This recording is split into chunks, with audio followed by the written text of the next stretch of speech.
Welcome to another episode of Bright Headed Publishing Audiobook Book Club. I am your host, Kelly Morgan. Today I had the pleasure of speaking with Junko Geddes. Junko wrote a beautiful memoir about her life, Obasan's story, Journey in the Land of Strangers. It was wonderful to hear about her journey and how her life became a book. Welcome the newest member to the book club, Author Junko Geddes.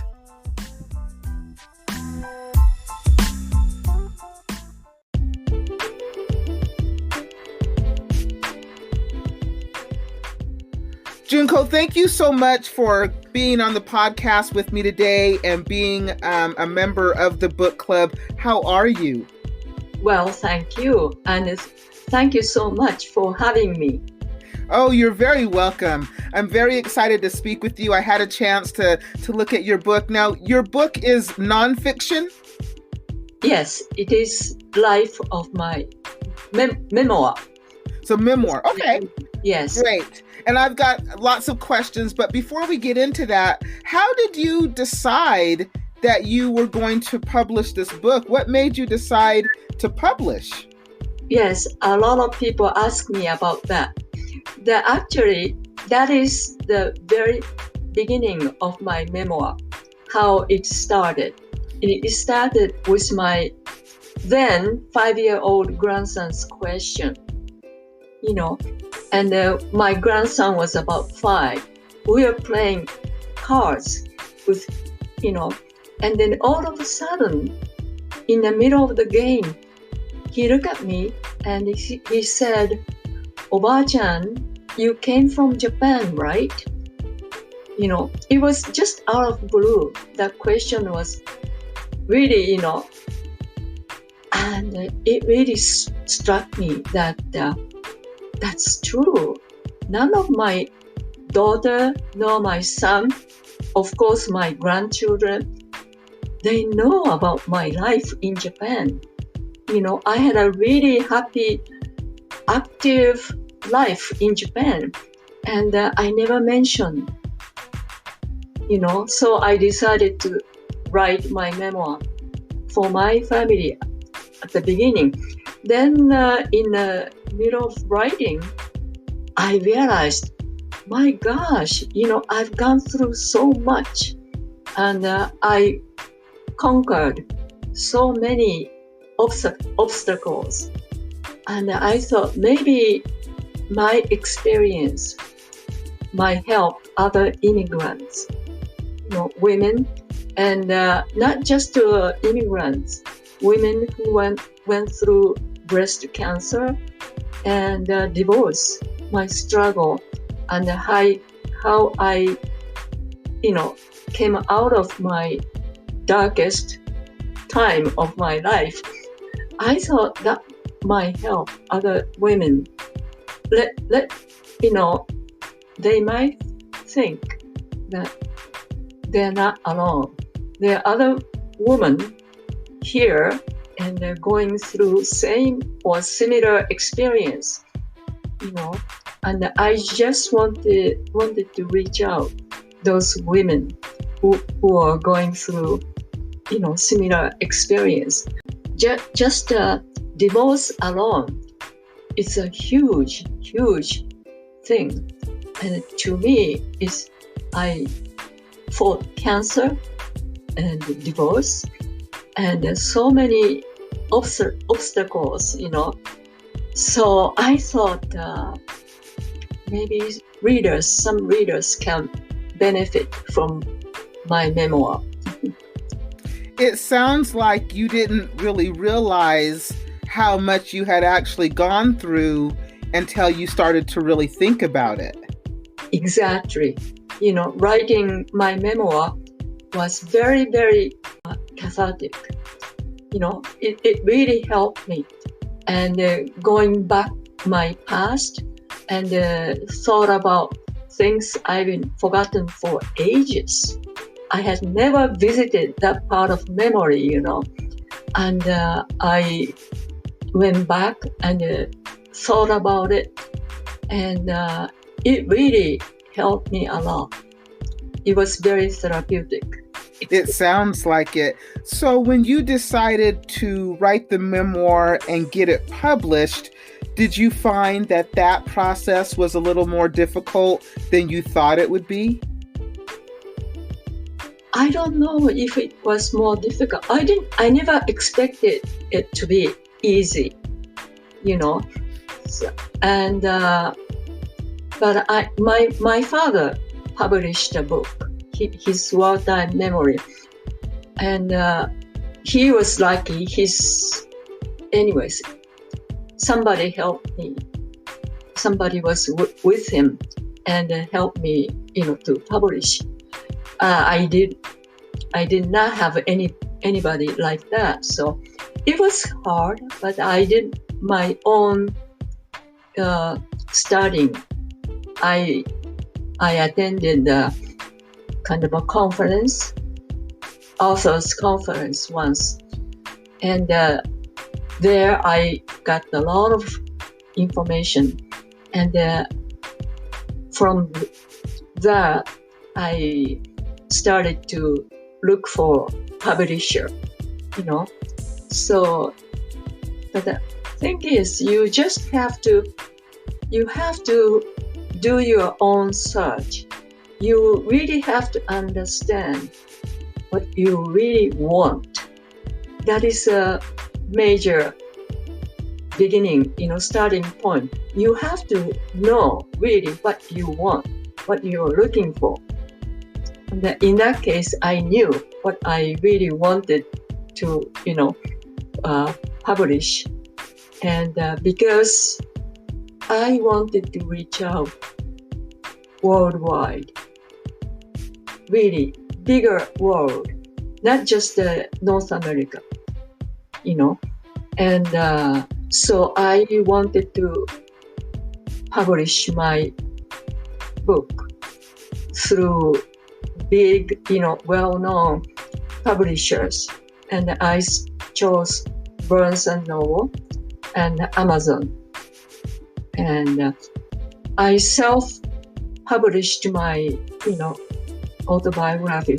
And I was so lucky to find my self-publisher.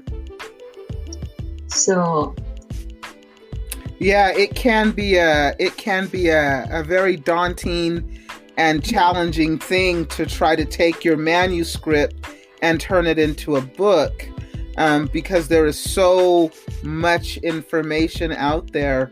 You're right. You really have to do your own research and really figure out what you want to do. Exactly. So tell us about your book. You said it's your memoir, and so I'm really interested to kind of hear the story and tell us about your book. Yes, thank you for asking. My book is actually reading my memory, when I was very young. And thing is, when I was born, war just ended. 1944, World War II just ended. So Japan was in chaotic state. It wasn't society now, it was really, really chaotic, and so many homeless people. I grew up seeing homeless people sleeping on the sidewalks or park benches, and was like my uncle, actually my mother's youngest uncle. He came back from the service and he just disappeared, and which was very common thing in that time of in Japan. Young men couldn't find any jobs and disappeared, and many committed suicide. So my father, he was an officer at the wartime. He served in Manchuria, China. And I really have to go back to my book. It's there's a lot to cover, but to make a long story short, my father, immediately after the war, he was shunned from the society because he was high-ranking officer, and the Japanese government prohibited officers holding any public jobs, And my father, he wasn't trained as a businessman or merchant or anything. He was idealist, and he wanted to become a lawyer. After the war, so he studied the law, and he wanted to become a lawyer. So he has no business sense and training. All of a sudden, he had to look for a job, and he had no idea what to find. So, and the society just wouldn't hire him. And we were a family of 8. 5 children and my father's sister. So we're 8 of us, no income. And we sold a big mansion that belonged to my aunt's adoptive father, who was well-known architect, and they're very wealthy at that time. But that money, sold house, just disappeared. We 8 of us ate that money, literally. And so it was very, very difficult. And watching my father struggle to keep family together and survive gave me the strength later when I was going through my own difficulties. That really supported me. My father's memory was really supported me, gave me the strength. And I think I am really not that yet. I should hang on, and I should keep on going. The biggest thing my parents taught me was that no matter what, the parents, the responsibility is to live, keep on living, be with the children. Providing them, it's not that important. Just be with the children, physically with the children. That was the biggest thing I learned from my parents. And so I decided to be with my children and support them no matter what. When did you migrate to the United States? Oh, that's another story. that is, yes. Thank you for asking. I graduated from high school. I had a rheumatic fever, and I was studying for college entry exams. And the Japanese college entry exams are so competitive, very, very difficult. So I was studying for that entry exam. Then in midst of it, I got rheumatic fever, and my heart was damaged. I developed heart problems. And the doctors told my mother if I continued studying for college, I would kill myself. So my mother was so afraid. So she had my eldest brother get rid of all my textbooks from my house. So I couldn't study.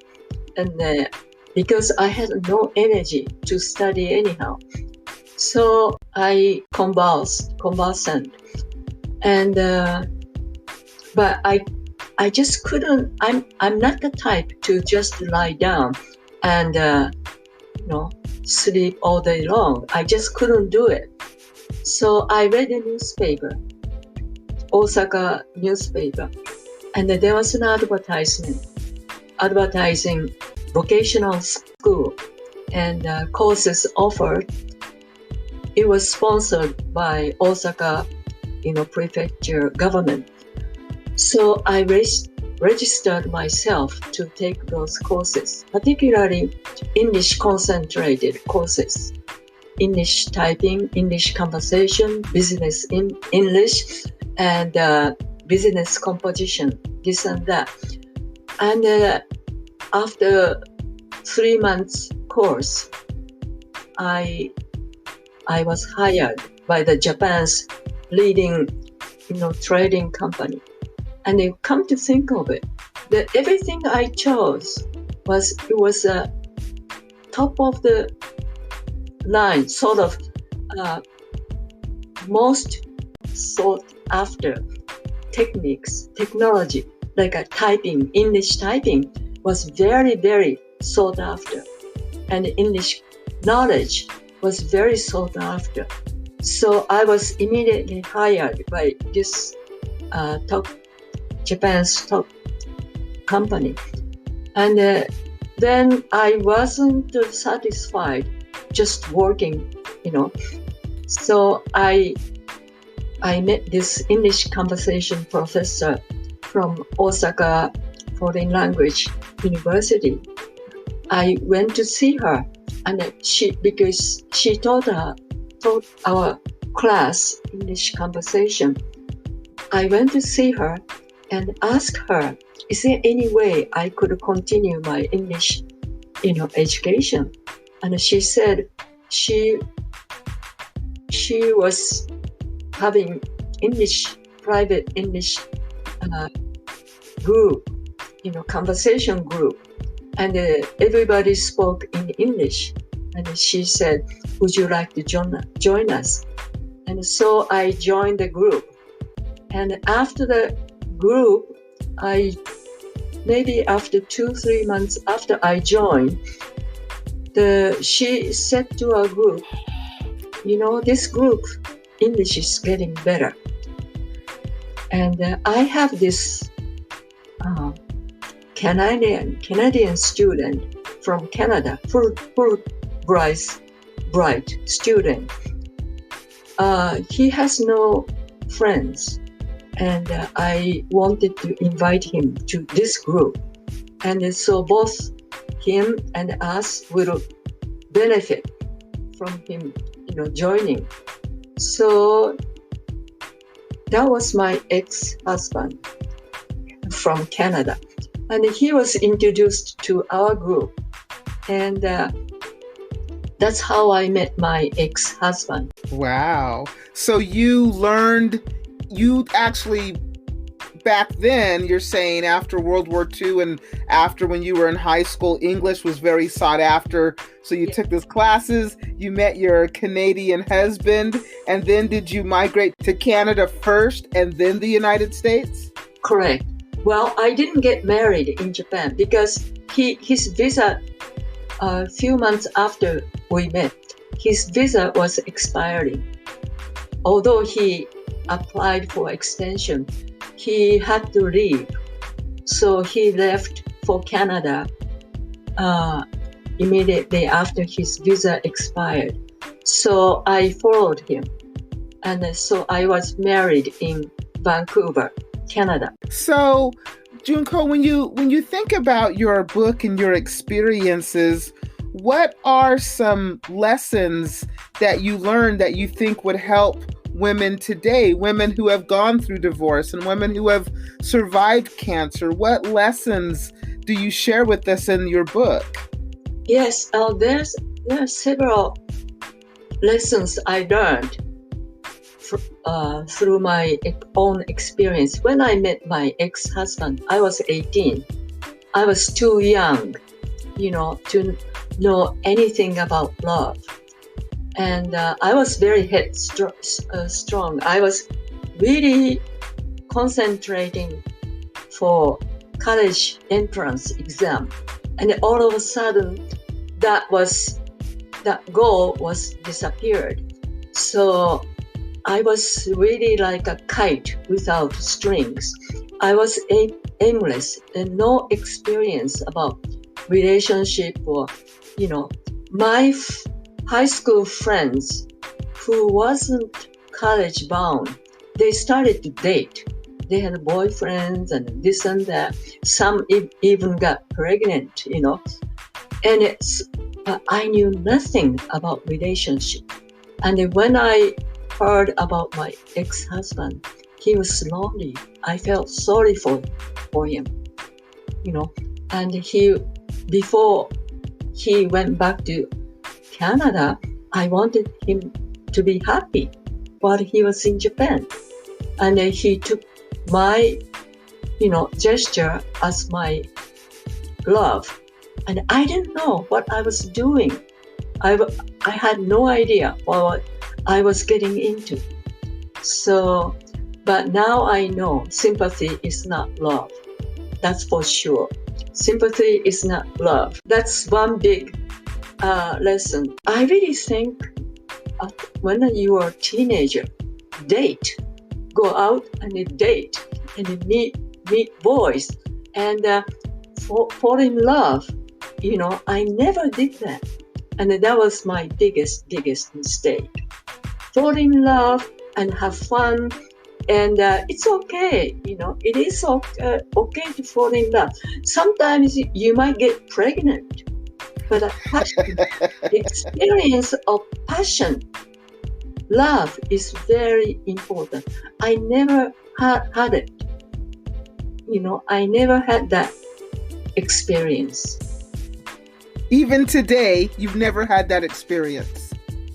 Well, sort of, but I was hurt. I really, yeah. That's another story. Well, your book sounds wonderful, and I agree with you. Sympathy is not love, although it can be very easy to get the two confused, especially when you're young and you don't really understand everything. So I can definitely relate to that. What about the lessons that you learned with beating cancer? What lessons can you share with us there? Well, that is, I had cancer when I was in Japan. My ex-husband was a professor and he had a sabbatical leave. So he was doing research in Japan. And my children were very young. My son was like 1.5. My daughter was just turned 4 or something like that. And very young, my cancer was diagnosed in Japan. And before I had a cancer in Canada, I read 2 books written by cancer survivors. And then I had not cancer at all, but I was just curious. So I read 2 books. One was written by a woman survivor, and then one was another written by a man. And the book written by a man really left me strong impression about chemotherapy. This was written by a very athletic man about mid-40s. He was diagnosed with cancer. And at that time, he weighed over 250 pounds. But very athletic, strong-built man. He went through chemotherapy. In the book, he said he had no energy. He was crawling on the floor, crawling to the bathroom, hugging toilet bowl, and, vomiting and sobbing. And he lost weight, so much weight. He had no strength at all. And finally, luckily, he beat cancer. But when he beat his cancer, he was reduced to like 135 pounds. Wow, it's a big difference. Yes, at that time, when I read the book, I weighed less than 100 pounds. I was like 90 pounds or something like that. And I thought, wow, this man lost more than all of me, and then that left strong impression in me about chemotherapy and radiotherapy. And I thought, when I get cancer, if I get cancer, I will refuse therapies. What do you know? I was diagnosed with cancer. And when I was going to be discharged from the hospital, I had an interview with my surgeon. And he gave me a kind of piece of paper. He said, this is your therapy, the chemo and the radiotherapy schedule. And it says radiotherapy, blood test, this and that. And I just felt chill down my back. And so, in Japan, it's not, patients never questioned doctors. Doctors was just like a gods, So, but I look at my doctor and say, Doctor, I'm sorry to ask you this question. Is there any assurance these therapies would cure my cancer? And he was a very young doctor. And he said, he looked at Mrs. Geddes, you seem very intelligent person. I'll be very honest with you. Frankly, no. There's no guarantee of these therapies will cure your cancer. But I am only following the standard medical procedure for the cases such as yours, And when I heard his answer, I just felt so relieved. He was so honest with me. So I thanked him. In that case, doctor, I will refuse all the treatments altogether. And I know what I am doing, exactly what I'm doing. And I'll take full responsibility of my decisions. And the doctor accepted my decision. I was so pleased, He accepted what I decided on. So when I went home, my husband asked, so did the interview go? And I told him what I decided, refuse therapies and stuff. He looked shocked. He looked at me just as though he never seen me before, and he was angry. He was very, very angry with me. But, I told him, I know what I'm doing, and I'll get, I don't know how many days, months, years, pain-free, healthy days I have. But I just wanted to be with my children. They're so young. And my son, if I died, he wouldn't remember me. And I didn't want them to remember me as crawling on the floor, sobbing, vomiting, crying, or always sick. I didn't want my children to remember me, like that. So I decided to have healthy, happy memories with my kids. that's how I decided to do. And I played with my kids. I had a good time with them. Then by the time I know, days gone by without pain or anything. Of course, I went to see my doctor after my husband's tenure ended, and after we came back to Canada and he came back to his teaching. I found my family doctor and I went to regular checkup, and I went all kinds of tests, the X-ray, blood test, and except chemotherapy. I told my doctor I'm not gonna get those.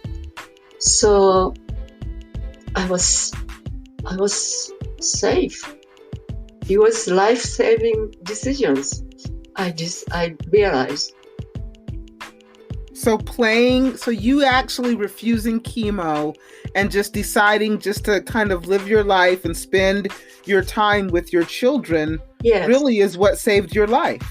Probably because I did not dwell in my, fate.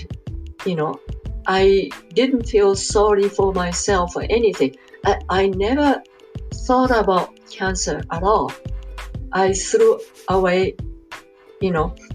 that thought, and I just decided to concentrate on my children, having good time with them. So I played street hockey with my son and his neighborhood friends. They came to knock on the door, and they asked me to play goalie because nobody wanted to play goalie. So I wrapped my cardboard paper wrapped around my shins and taped it, and I played goalie until my kids' shots got too hard and my shins are getting black and blue.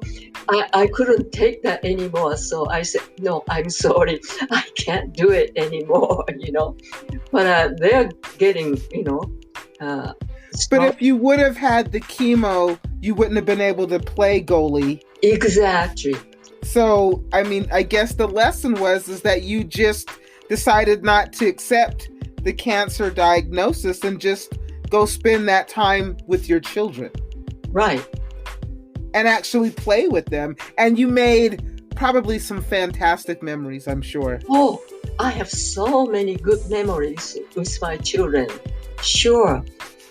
And I was glad I was able to be with them when they were young. My son told me, came home, I quit school, I said, what happened? He was in the kindergarten. He was like 4. And he was so full of emotion.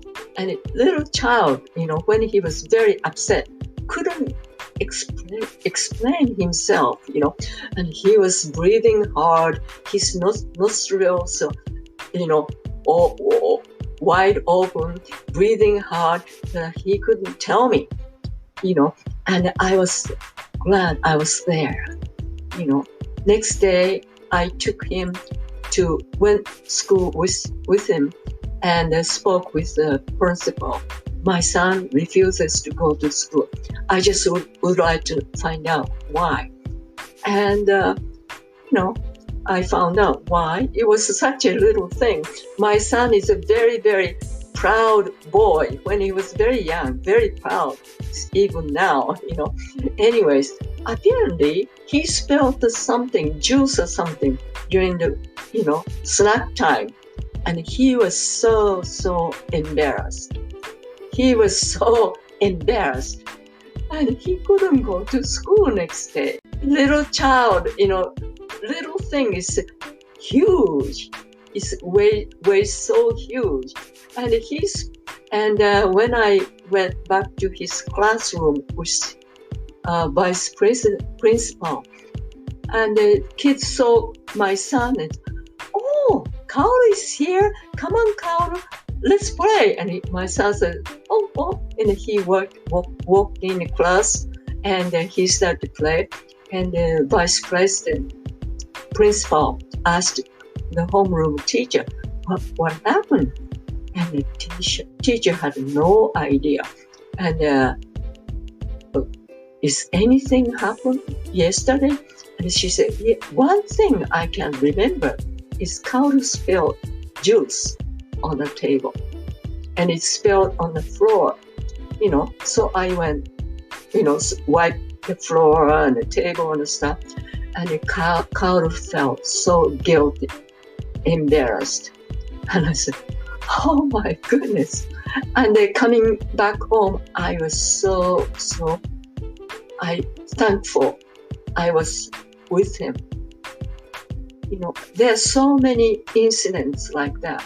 Many, many times as I was glad I was with my children.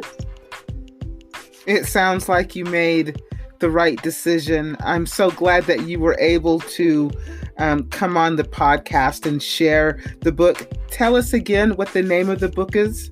It's Oba-chan's story. Oba-chan means grandmother in Japanese. And where is it available? Amazon, Barnes and Noble. And as a matter of fact, if you query my name, Junko Geddes, my books will come up. I don't know how many links now.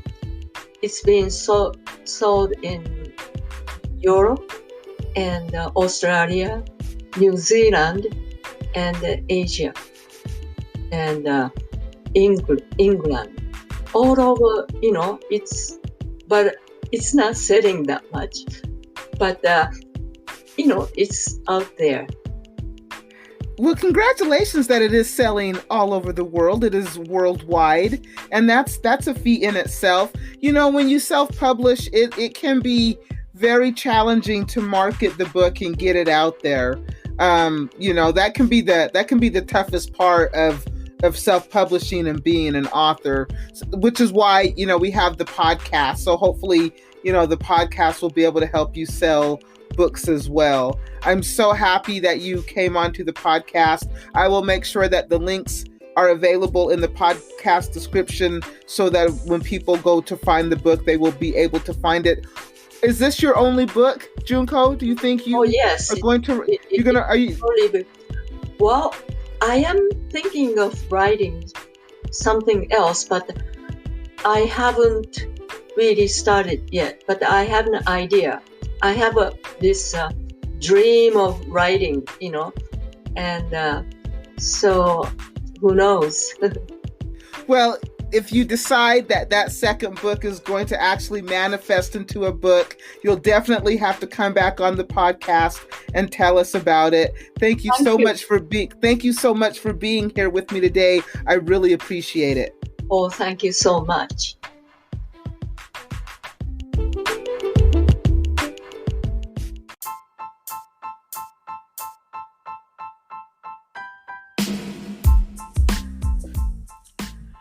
Thank you for listening to another episode of Bright Headed Publishing Audiobook Book Club. I have been your host, Kelly Morgan. We just wrapped up with Junko Geddes and her memoir, Obasham Story, Journey in the Land of Strangers. So wonderful memoir. It's available on Amazon. If you are interested in becoming a member of the book club and being on the podcast, email me at brightheadedpublishing@gmail.com.